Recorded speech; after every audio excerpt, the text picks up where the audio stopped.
दूसरों की बात छोड़िए, भगवान तो ये कहते हैं खुद को भी जब तक समझाओगे नहीं आप भी मानोगे नहीं, पहले अपने को समझाओ। तुम्हारा बैरी कौन है,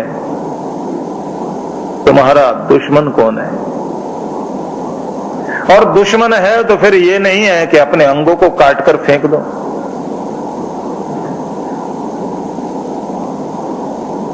स्वयं को ही बदलना पड़ेगा, समझाना पड़ेगा। तो पहले जानिए अपने वैरी को, अपने शत्रु को पहले जान लीजिए, ये शत्रु कौन है, क्या है, कैसा है। और फिर इस शत्रु को जानने के बाद नियंत्रित करना शुरू करो।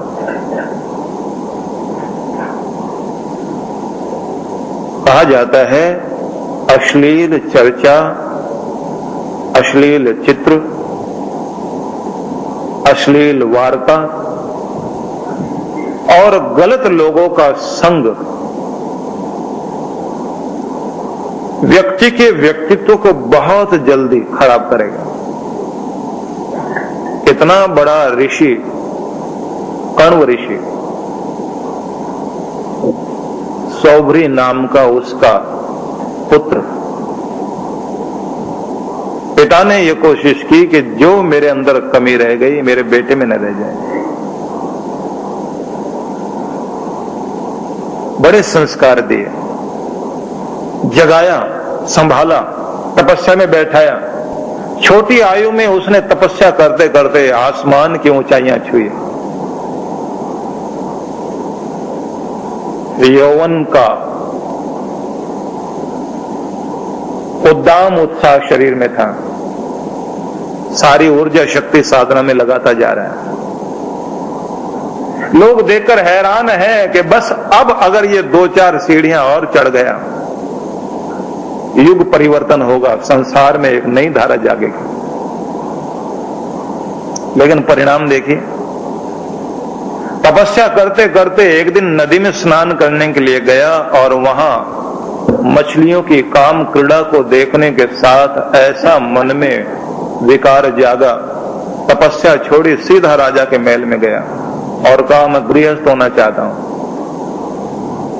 राजा ने कहा इतना बड़ा तपस्वी गृहस्थ में जाना चाहता है तो सबसे पहले तो स्वागत मैं ही करूंगा। मेरे ही घर में मेरी एक बेटी है, विवाह के योग्य, विवाह करो।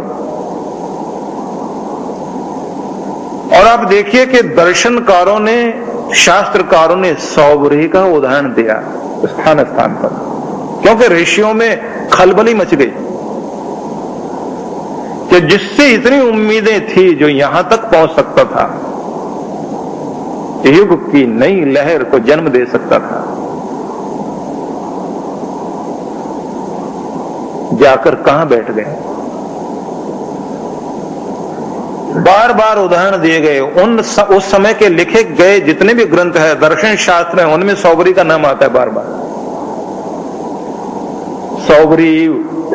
सौभरी की तरह गलत कुचेष्टाओं को देख भी लोगे, पता नहीं कहां कब मन बिगड़ जाए, कब पतन की तरफ चला जाए मनुष्य, क्योंकि ऊर्जा शक्ति अलग अलग रूप में विस्फोट चाहती है। उसको नीचे गिरने के लिए रास्ता चाहिए और उसको अगर थोड़ा सा भी रास्ता मिल गया वो पतन की तरफ चली जाएगी, जहां जाना चाहते थे नहीं जा पाओ। भगवान कहते हैं काम क्रोध रजोगुण से उत्पन्न होता है, ये बैरी है, बहुत भूखा है, कभी शांत होने वाला नहीं, बड़ा भारी पापी है, पाप की तरफ खींचता चला जाएगा। इसलिए जब भी मन में पाप आए, अथर्ववेद की ये पंक्तियां हमेशा ही मन के अंदर दोहराना, परोपे ही मनस पाप किम शस्तानी संससी, मेरे मन में उठने वाले पाप दूर भाग, क्यों मुझे गिराने के लिए आया है, मैं तुझसे गिरने वाला नहीं, मेरी संकल्प शक्ति दृढ़ है, मेरा निश्चय दृढ़ है, मुझे बहुत आगे जाना है, मैंने यहां रुक करके नहीं ठहर जाना। कि ऐसा बोलो, फिर कहना कि तू मृत्यु का रूप बनकर आया है, मुझे निगलने के लिए आया, मृत्यु पदम योपयंतो यदेत, मृत्यु के पग को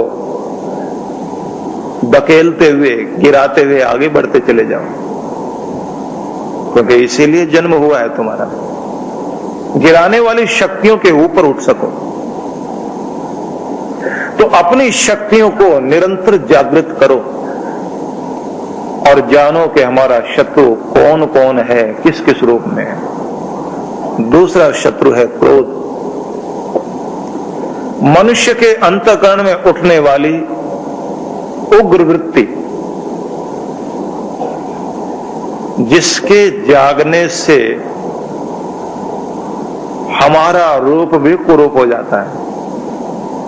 जरा सोचिए तो सही, फोटोग्राफर भी अगर आपका फोटो लेगा तो क्या कहेगा आपसे? कीप स्माइलिंग, कृपया मुस्कुराइए, स्माइल प्लीज, बार बार बोलता है फोटोग्राफर, मुस्कुराइए, कृपया मुस्कुराइए। क्यों ऐसा कहता है? जितना आप मुस्कुराते हैं उतना आपका चेहरा अच्छा लगता है। और अगर आपके चेहरे पर गुस्सा है, बल्कि अब तो एक और नए ढंग से फोटोग्राफर कहता है कि जरा गहरा सांस लेना, आंखें बंद रखना और फिर आंखें खोलकर मुस्कुराना। बस जैसे आप मुस्कुराएंगे वो फोटो खींचेगा, क्योंकि वो जानता है कि माथे पर शीतलता आते ही जैसे मुस्कुराओगे आप अपने स्वरूप में आ गए, उस समय आपका चेहरा सबसे ज्यादा सुंदर होगा, उस समय आप ज्यादा अच्छे लगोगे। और जब आपके अंदर क्रोध आता है तो आप उस समय जितने भयंकर लगते हैं, कभी आप उसका फोटो भी रखना नहीं चाहते। हाँ, गुस्से वाले व्यक्ति को देखकर कई बार बच्चे कहते हैं, अंकल आपका फोटो खींचो। व्यक्ति गुस्से में आके कहता है, क्या करेगा? कहता अपने भाई को डराया करूंगा। डराने के लिए बहुत सही रहेगा। कभी आईने में देखना जब आपको क्रोध आता है, ऐसे भ्रुकुटियां तनेंगी, आंखें बाहर निकलने को हो जाए, नथुने फूल जाएं, मुट्ठियां कस जाएं, जीभ लड़खड़ाने लग जाए, कैसे होठों को दांतों से पीसने लगोगे।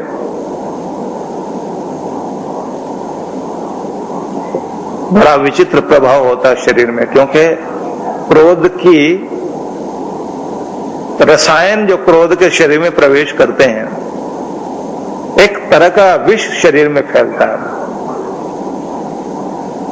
और